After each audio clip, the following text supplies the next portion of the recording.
오늘 우리에게 주신 하나님 말씀은 마태복음 10장 24절로부터 31절까지 말씀입니다.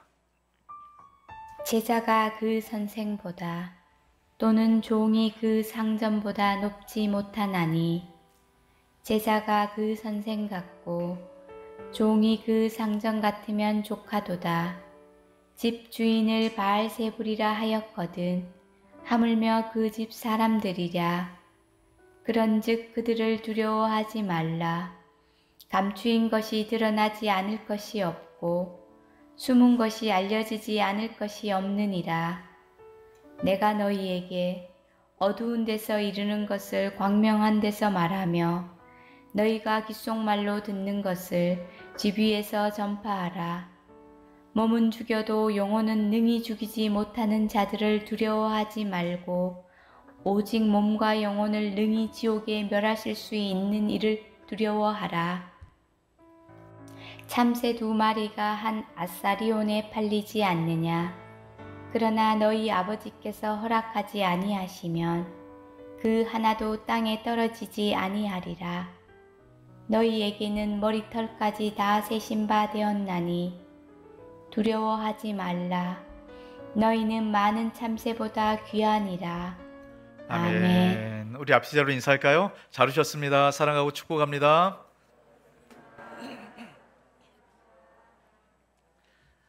네, 참 지금 이 시간 제가 이 앞에서 이렇게 보고 있으면 참 많은 세대들이 또 함께 주님을 예배하는 모습이 참 아름답고 이런 보기 좋은 것 같습니다. 여러분, 우리 각 시대마다 그 세대를 표현하는 그 특징들이 있어요. 뭐 60대, 70대 이 시대는 베이비 부머 시대라고 얘기를 합니다. 그 이제 50대 또 40대 후반 이 시대는 X 세대라고 얘기하죠. 그 다음 세대는 Y 세대, 또 Z 세대. 요즘 2030 세대를 여러분 뭐라고 얘기하죠? MZ 세대라고 얘기하지 않습니까? 여러분, 그 MZ 세대는 가만히 보면 굉장히 솔직하고 당당합니다.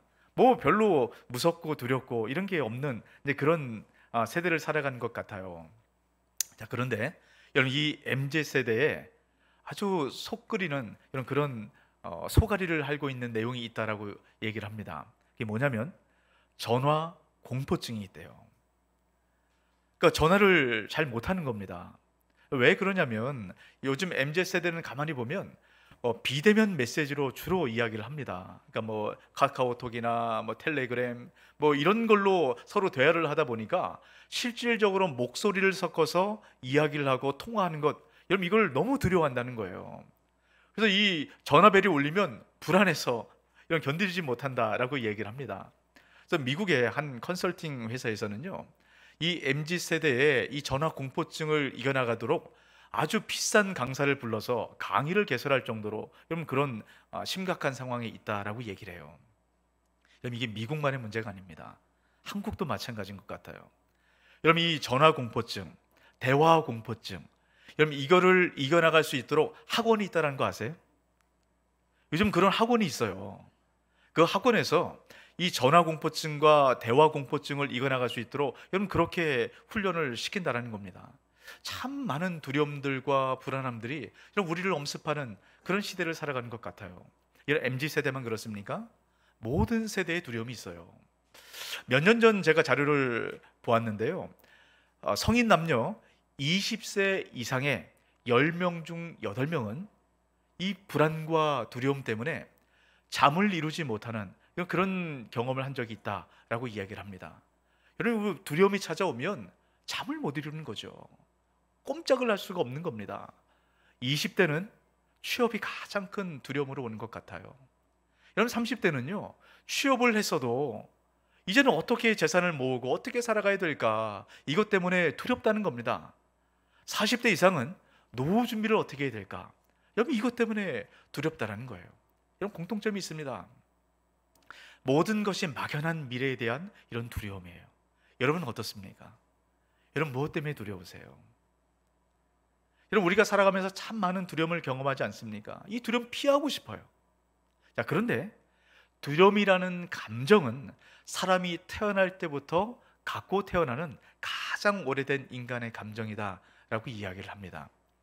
여러분, 왜 우리가 태어날 때부터 갖고 태어날까요? 필요하기 때문이겠죠. 그래서 이 두려움은 이중적 의미가 있어요. 우리가 피하고 싶은 것이지만 이 두려움이 우리에게 필요하다는 겁니다. 또 두려움을 연구하는 학자들은 이런 얘기를 해요. 이 두려움 때문에 인류가 지금까지 생존할 수 있었다라고 얘기를 합니다.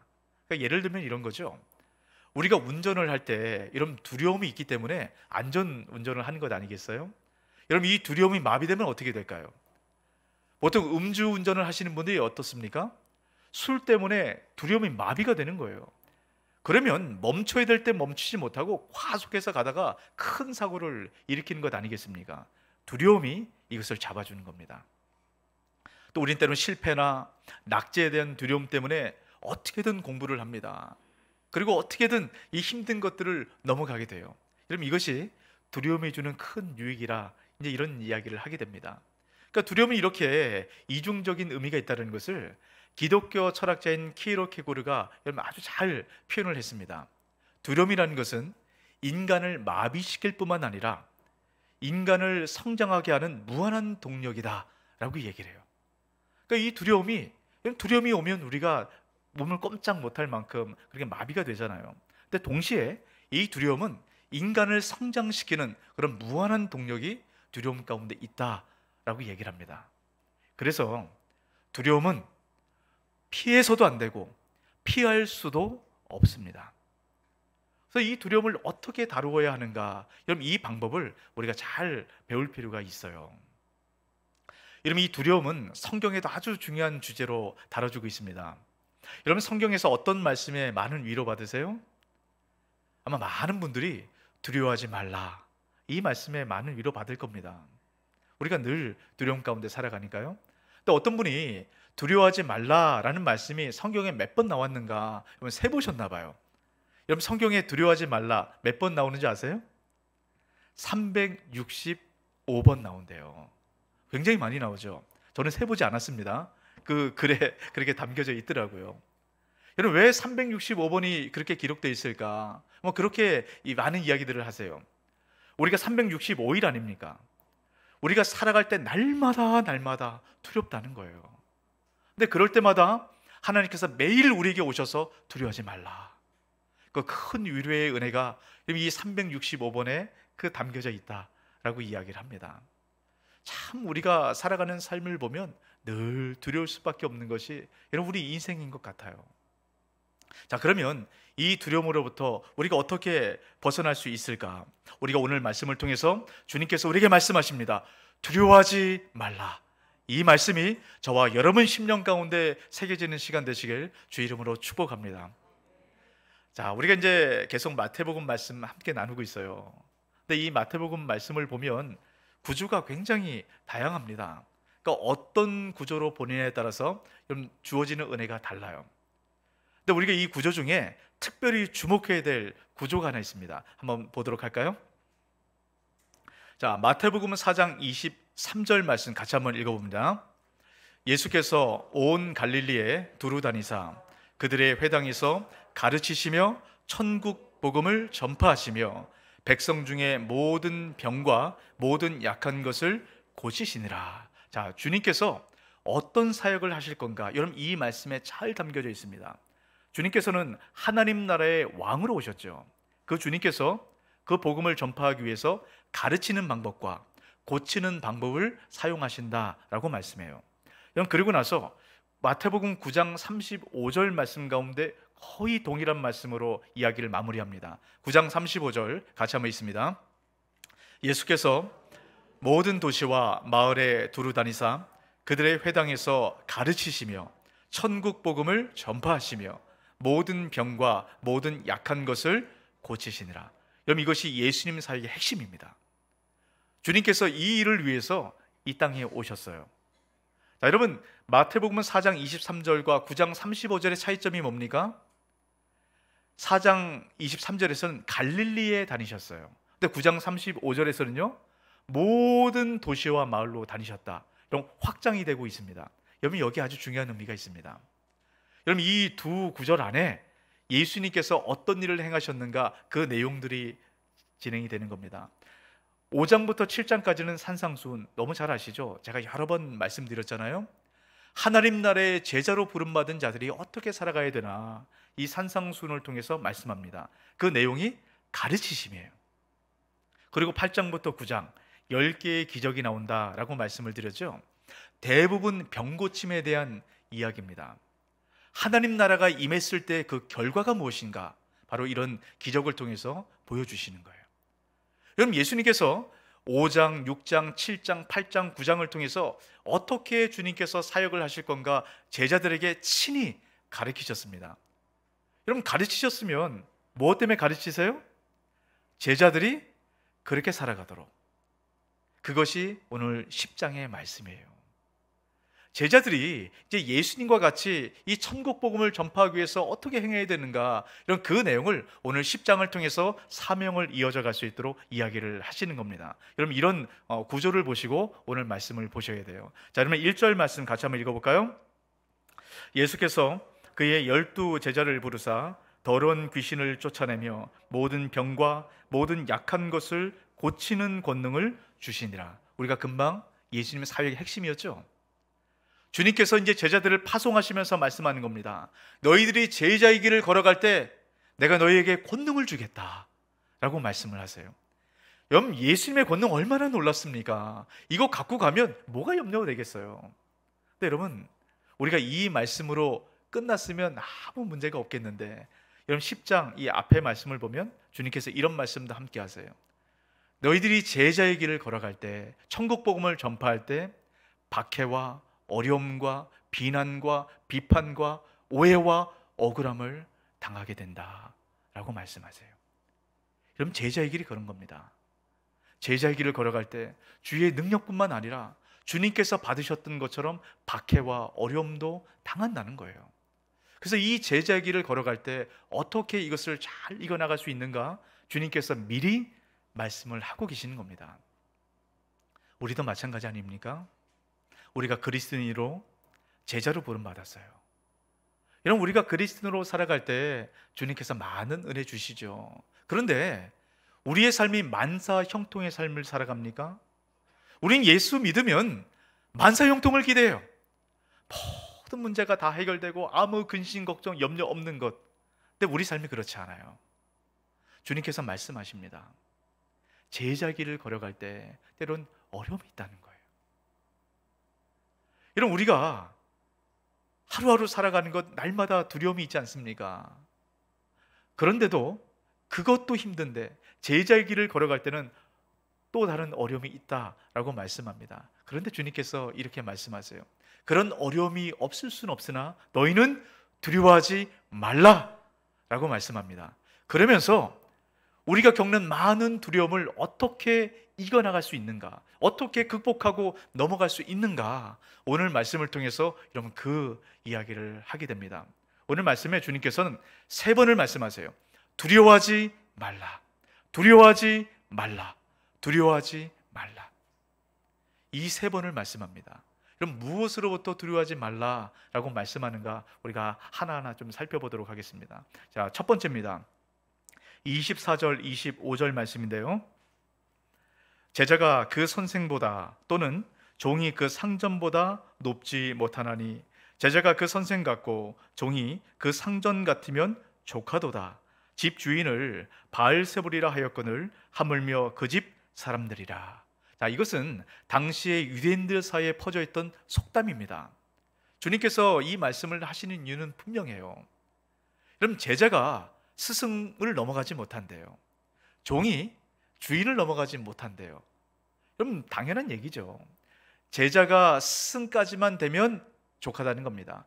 종이 주인까지만 되면 족하다는 거예요. 이 이야기를 통해서 뭘 지금 얘기하려고 하는 겁니까? 여러분, 예수님께서는 앞에서 많은 기적을 행하셨습니다. 근데 이 기적 행한 걸 보고 바리새인들이 여러분 뭐라고 얘기합니까? 이 기적을 행하는 것은 귀신의 왕인 바알세불을 의지해서 기적을 행하는 거다. 예수님을 모함합니다. 예수님 비판하기 시작하는 거예요. 여러분, 예수님이 누굽니까? 하나님 나라의 왕 아니에요. 하나님의 자녀인 예수님을 지금 귀신의 왕이라 이렇게 모함하고 비판하는 이런 것을 주님께서 당하셨어요. 주님께서 이 말씀을 하는 겁니다. 내가 바알세불이라 이런 오해를 받고 이런 비판을 받았는데 너희도 그렇게 받는 게 당연하다. 제자의 길을 걸어갈 때는 여러분 이런 어려움을 당한다는 거예요. 이런 비난과 비판의 두려움이 있다라는 겁니다. 근데 주님께서 이렇게 말씀하세요. 그런 비난과 오해와 억울함, 이런 두려움이 있지만 너희는 두려워하지 마라. 왜요? 자, 26절 같이 한번 읽습니다. 그런즉 그들을 두려워하지 말라. 감춘 것이 드러나지 않을 것이 없고 숨은 것이 알려지지 않을 것이 없느니라. 결국 다 드러난다는 겁니다. 때는 오해가 있고 억울한 일이 있어도 그래서 비판을 받아도 결국 주님 앞에 다 드러난다는 거예요. 그러니까 두려워할 필요 없다라고 얘기합니다. 그럼 나폴레온 힐이 썼던 두려움을 이기는 습관이라는 책이 있습니다. 거기에 보면 우리 사람들이 받게 되는 여러 두려움들을 얘기해요. 그 두려움을 7가지로 정리를 합니다. 우리 표를 한번 볼까요? 가난에 대한 두려움, 비판에 대한 두려움, 질병에 대한 두려움, 시련에 대한 두려움, 자유의 상실에 대한 두려움, 노화에 대한 두려움, 죽음에 대한 두려움. 자, 7가지로 이렇게 정리를 해놓고 있어요. 자, 여러분, 이 중에서 여러분 어떤 두려움이 제일 크십니까? 여러분 몇 번이세요? 아마 각자 다 번호가 다를 거라고 생각이 돼요. 자, 그런데 여러분, 여러분 이 중에 2번, 두 번째가 뭡니까? 비판에 대한 두려움. 여러분 이 두려움은 누구에게 다 있는 두려움이다라고 얘기합니다. 사실 이 비판에 대한 두려움은 인정받지 못할 것에 대한 두려움과 같은 말이에요. 우리 많은 오해를 받아요. 또 억울한 그런 상황을 만날 때가 있습니다.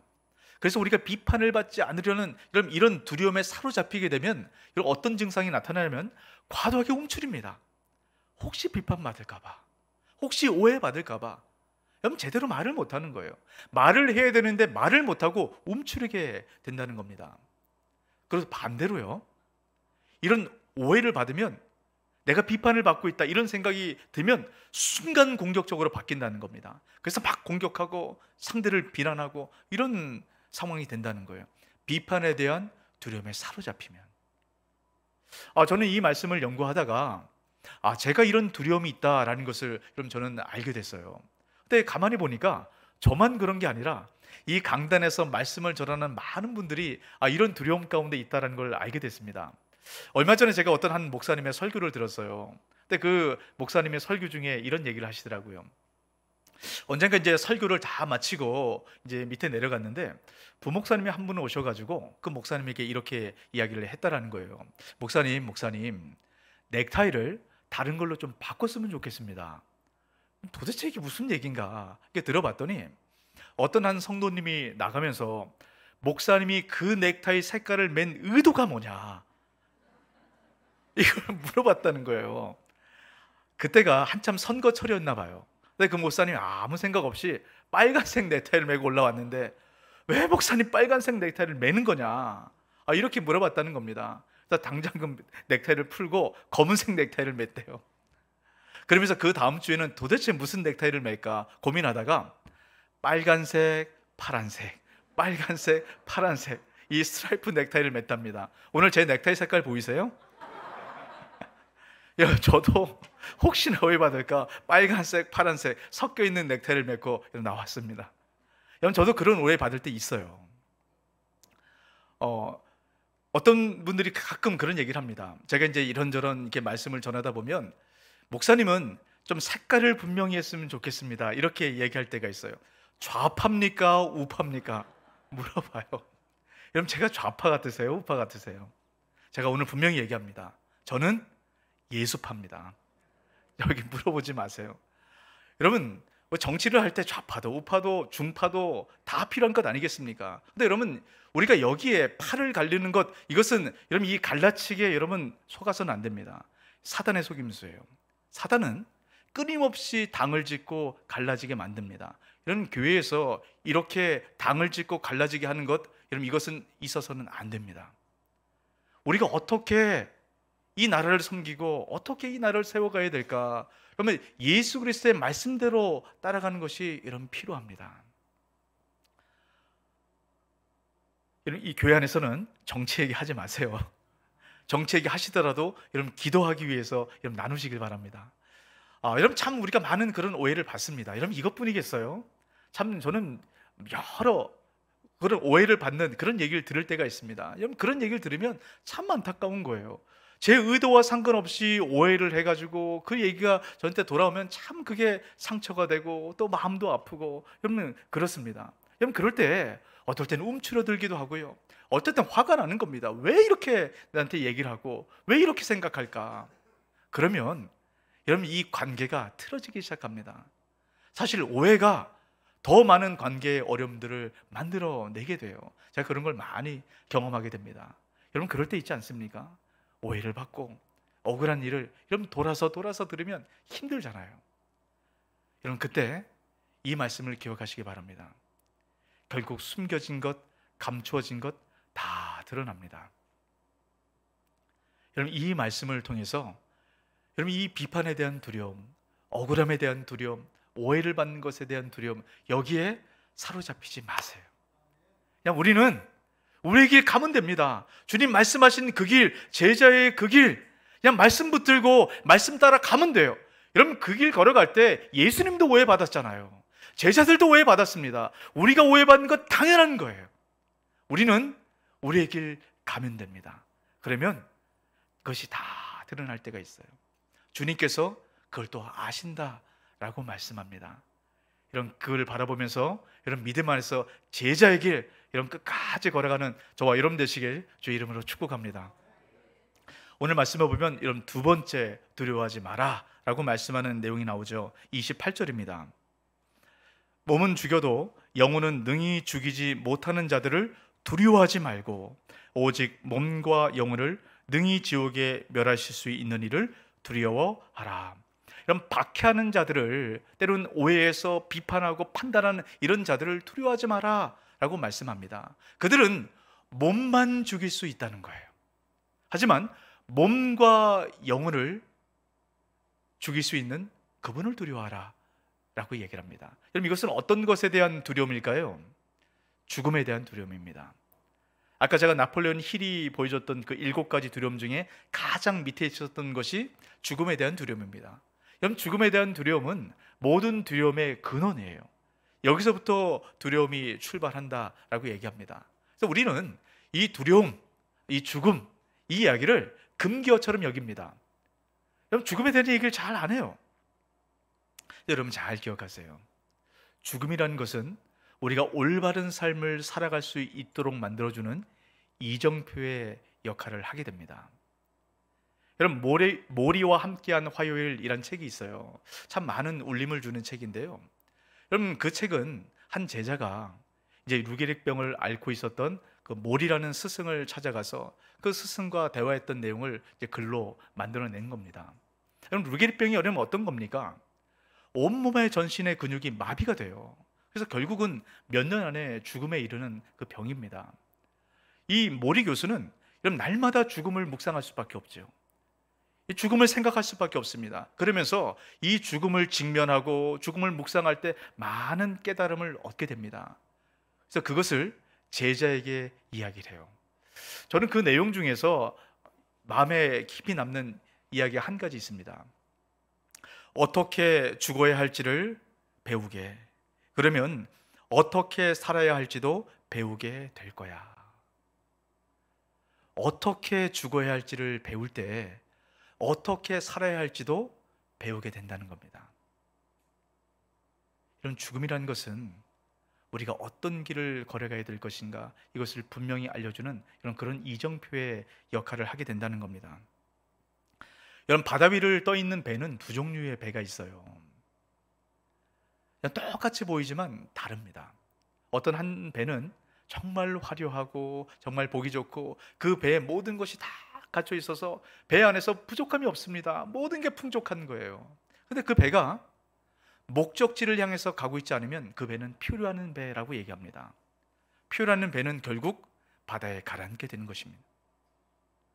하지만 반대로 볼품이 없어요. 아주 초라해 보입니다. 하지만 분명한 목적지를 향해 가는 배는 항해하는 배라고 얘기합니다. 그 배는 결국 소망의 항구에 다다르게 돼요. 죽음이라는 것은 이 소망의 항구로 갈 수 있도록 빛을 비추는 등대의 역할을 하는 것이 여러분 죽음입니다. 우리가 늘 죽음을 생각하며 그 이후를 바라볼 때 우리가 온전한 삶을 살아갈 수 있는 것이에요. 여러분, 우리가 성경의 내용을 보면 초대교회를 살아가는 많은 성도들은 얼마나 끔찍한 고통을 당했는지 모릅니다. 여러분, 예수 믿는 그거 하나 때문에요, 자식이 눈앞에서 죽는 걸 봐야 됐어요. 온몸의 가죽이 벗겨져서 여러분 소금칠을 당해야 됐습니다. 살아있는 채로 몸에 기름이 발려서 인간 횃불이 되어야 되는 것, 예수 믿는 것 때문에 그런 고통을 당했어요. 근데 그들은 이 고통을 이겨냈습니다. 여러분, 어떻게 이겨나갔는지 아세요? 여러분, 초대교회 성도들이 만날 때마다 그들이 했던 인사가 있습니다. 마라나타예요. 여러분, 마라나타, 이게 어떤 뜻입니까? 주 예수여 오시옵소서. 주님께서 다시 오실 그날, 다시 말하면 우리가 죽어서 그 영원한 주님 앞에 이르는 그날, 그것을 바라보며 살아갔다는 겁니다. 그걸 바라보면서 살아가니까 지금 당장 이 죽음의 순간, 이게 아니라 그 죽음 이후에 영원한 삶을 바라보니까 지금 힘들고 어렵고 고통스러운 이 모든 것들을 이겨나갈 수 있게 된 것이에요. 여러분, 초대교회 성도들은 전염병 때문에 많은 고통을 당하지 않았습니까? 로마의 많은 사람들은, 그렇게 문명이라고 말했던 사람들은 자기 살자고 가족들을 버렸습니다. 하지만 아무 상관없는 이 원수와 같은 사람들을, 병든 사람들을 데려와서 자기가 죽을지언정 그들을 간병했어요. 왜 그렇습니까? 바로 마라나타의 신앙 때문이에요. 우리 수많은 믿음의 선배들, 이런 우리가 지금 이 자리에 앉아서 주님을 찬양하고 예배할 수 있는 그 이유가 뭔지 아십니까? 수많은 믿음의 선배들이 자기의 유익, 자기의 좋은 것 다 포기하고 우리를 위해서 복음 전하기 위해서 왔기 때문입니다. 그 은혜 때문에 우리가 예배할 수 있는 거예요. 그럼 어떻게 그들은 그런 신앙의 삶을 살아갈 수 있었습니까? 마라나타의 신앙, 죽음을 바라보는 신앙, 죽음 이후를 생각하고 그것을 기대하며 살아가는 신앙, 그럴 때 온전한 제자의 길을 걸어갈 수 있게 된 것이, 저와 여러분이 이런 마라나타의 신앙 붙들기를 주의 이름으로 축복합니다. 우리 옆에 분에게 이렇게 고백해 볼까요? 마라나타. 우리 만날 때마다 여러분 이 고백했으면 좋겠어요. 그걸 기억하는 거죠. 우리의 삶은 이 땅이 끝이 아니다. 죽음 이후의 삶을 바라보는 것입니다. 오늘 주님께서 뭐라고 말씀합니까? 몸을 죽일 수 있는 자, 이 세상의 삶, 이것을 죽일 수 있는 자, 두려워하지 말라는 겁니다. 몸과 영혼을 죽일 수 있는 그분이 우리를 지키신다는 거예요. 우리를 책임진다는 겁니다. 우리가 이 땅의 삶을 살아갈 때 때로는 우리 몸을 죽일 수 있는 그것 때문에 두려워합니다. 타협하는 경우가 있어요. 여러분, 두려워하지 마세요. 때로는 돈이 없어도, 때로는 질병이 있어도, 때로는 자녀들 가운데 문제가 있어도 여러분 그것 때문에 염려하지 마라라고 말씀합니다. 몸과 영혼을 책임지시는 주님께서 우리 인생 붙드신다는 거예요. 그것 바라보고 믿음으로 한 걸음 한 걸음 걸어갈 때 여러분 주님께서 마라나타의 그 등불을 우리에게 비춰주고 있지 않습니까? 여러분 그것 바라보고 믿음으로 한 걸음 한 걸음 걸어갈 때 온전한 제자의 삶을 살아가고 온전한 믿음의 항해를 하게 됩니다. 저 여러분 모두가 그런 온전한 제자의 길을 걸어가게 되시길 주의 이름으로 축복합니다. 마지막 세 번째예요. 주님께서 두려워하지 말라라고 말씀하는 말씀이 한 가지 더 있죠. 31절 같이 한번 있습니다. 두려워하지 말라. 너희는 많은 참새보다 귀하니라. 그럼 무엇에 대한 두려움일까요?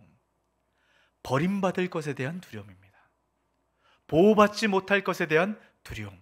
그 두려움으로부터 염려하지 마라, 두려워하지 마라 라고 말씀합니다.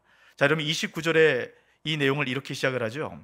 참새 두 마리가 한 아사리온에 팔리지 않느냐. 그러나 너희 아버지께서 허락하지 아니하시면 그 하나도 땅에 떨어지지 아니하리라.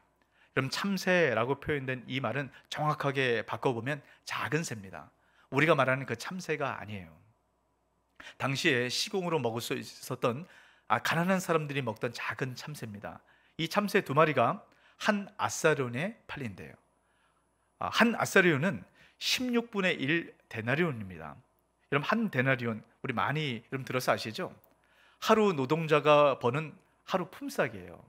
여러분, 그러면 한 데나리온을 한 10만 원으로 계산해 봤을 때 한 아사리온, 그럼 대략 6천 원 정도 됩니다.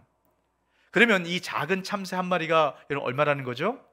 3천 원에 3천 원. 아주 보잘것없는 가치 없는 것 아닙니까? 이런 요즘 3천 원으로 이런 김밥 하나 겨우 사 먹어요. 요즘 3천 원짜리 김밥도 사라지는 이런 그런 시대입니다.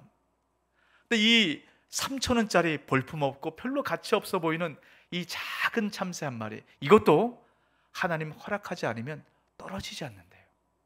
하물며 머리카락까지도 다 세시는 참새보다 비교할 수 없는 그 귀한 하나님 나라의 제자를 주님께서 책임지시지 않겠느냐라고 말씀하고 있는 겁니다.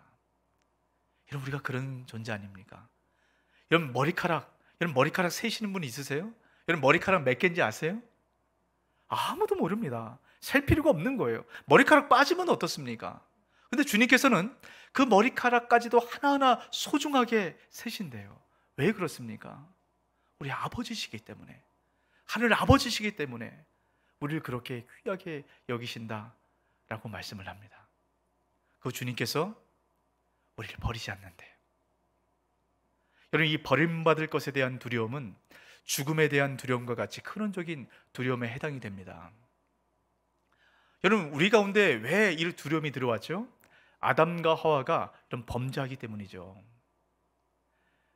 여러분, 아담과 하와는 마음이 마비가 됐어요.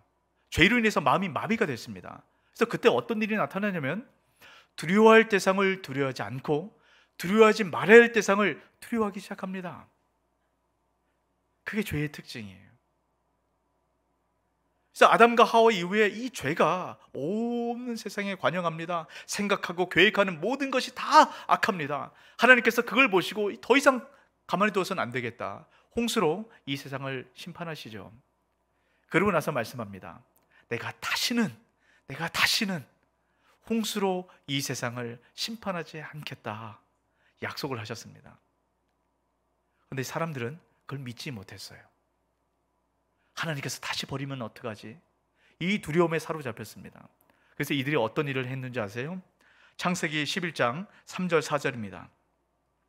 서로 말하되 자 벽돌을 만들어 견고히 굽자 하고 이에 벽돌로 돌을 대신하며 역청으로 진흙을 대신하고 또 말하되 자 성읍과 탑을 건설하여 그 탑 꼭대기를 하늘에 닿게 하여 우리 이름을 내고 온 지면에 흩어짐을 면하자 하였더니, 이 말씀 바벨탑에 대한 이야기 아닙니까? 왜 이들이 바벨탑을 만들었죠? 버림받을 것이 두려운 거예요. 하나님 다시 우리를 버리면 어떡하지? 어떻게든 다시금 홍수로 우리가 버림받지 않도록 탑을 높이 쌓기 시작합니다. 그게 죄의 탑이죠. 버림받을 것에 대한 두려움이 이들이 죄의 탑을 만들게 되었던 겁니다. 여러분, 이 두려움이 우리에게도 있어요. 주님께서 이 두려움에 사로잡히는 우리에게 이렇게 말씀합니다. 이사야 49장 14절 15절 같이 한번 읽습니다. 오직 시온이 이르기를 여호와께서 나를 버리시며 주께서 나를 잊으셨다 하였거니와 여인이 어찌 그 젖먹는 자식을 잊겠으며 자기 태에서 난 아들을 긍휼히 여기지 않겠느냐. 그들은 혹시 잊을지라도 나는 너를 잊지 아니할 것이라. 아멘. 우리가 때는 어려움 만날 때 이런 마음이 들 때 있어요. 주님, 나 버리셨구나. 주님, 나 잊으셨구나. 그렇게 생각이 들 때가 있어요. 그때 주님 뭐라고 말씀합니까? 젖먹는 아이를 잊어버릴지언정 나 너 버리지 않아. 나 너 잊지 않아. 우리 아버지께서 우리에게 그렇게 말씀하세요. 여러분, 이 말씀을 마음 가운데 깊이 새기시길 바랍니다. 우리가 지금 튀르키예 지진 때문에 참 마음 아픈 그런 기사를 많이 보잖아요. 저는 얼마 전에 이 튀르키예 기사를 보면서 참 마음이 먹먹해지는 그런 장면을 봤습니다. 어떤 한 7살 먹은 아이가 동생 몸을 붙잡고 그 머리를 보호하기 위해서 잔해에 깔려있는 모습, 이런 보셨죠? 저는 그 모습 자체도 너무 마음이 안타까웠어요. 그런데 더 마음이 안타까운 건 뭐냐면 그 아이가 했던 말 때문입니다. 어떤 말인지 기억하세요? 살려주세요. 살려주시면 제가 당신의 노예가 되겠습니다. 어떤 의미입니까? 날 구해주지 않을까봐, 날 버리고 갈까봐 어떻게 해서든 매달리고 붙드는 거예요. 이런 부모가 이 말을 들었을 때 마음이 얼마나 아팠을까요? 저는 이 내용이 오늘날 살아가는 제 고백이 아닌가라는 생각이 들었습니다. 혹시 여러분 이런 고백하지 않으세요? 하나님께서 반드시 너를 버리지 않고 책임지겠다. 근데 우리는 꼭 버릴 것 같은 거예요. 많은 문제, 어려움 가운데 하나님 나를 버리셨다, 이런 생각이 드는 겁니다. 그리고 어떻게든 이 세상에 나를 살려주면 내가 세상의 노예가 되겠습니다. 나에게 부유함을 주면 내가 당신의 노예가 되겠습니다. 내 질병 고쳐주면 내가 세상의 노예가 되겠습니다. 혹시 우리가 이 세상에 그렇게 외치고 살아가지 않습니까? 하나님이 나의 아버지 되셔서 나를 절대로 버리지 않는다, 나를 잊지 않는다, 이 믿음이 사라지면 이 세상의 많은 죄의 탑에 눌려서 우린 이 세상의 노예가 되겠다고, 나를 살려달라고 그렇게 외치게 되는 것이에요. 이런 어떤 두려움이 있습니까? 우리가 살아가는 우리 모든 삶은 날마다 두려움이 있어요. 예수를 믿으나 믿지 않으나 두려움은 있습니다. 하지만 우리가 예수님 믿을 때 주님께서 우리에게 말씀하세요. 두려워하지 마라. 그게 뭡니까? 책임지겠다는 거예요. 주님께서 이미 그 두려움 다 통과하셨으니까 이제 내가 책임지겠다는 겁니다. 그러니까 모든 두려움 가운데 이 주의 음성이 여러분 심령 가운데 새겨지게 되시길 주의 이름으로 축복합니다. 오늘도 말씀을 통해서 주님께서 말씀합니다. 두려워하지 마라. 또 여러분 오늘 말씀에 여러분 한 가지 더 기억하셔야 될 게 있어요. 두려워하지 마라, 이 말씀 듣는다고 여러분 두려워하지 않게 됩니까? 여러분 두려움이 순간 사라져요? 여러분 우리의 삶은 날마다 두려울 수밖에 없어요. 이 두려움을 근원적으로 해결하기 위해서는 여러분 반드시 한 가지를 하셔야 됩니다. 자, 28절 말씀 같이 한번 읽습니다.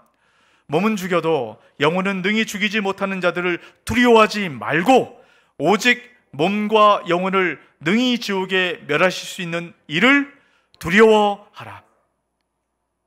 이 세상을 두려워하지 말고 주님을 두려워하라. 이 말은 하나님을 경외하라는 겁니다.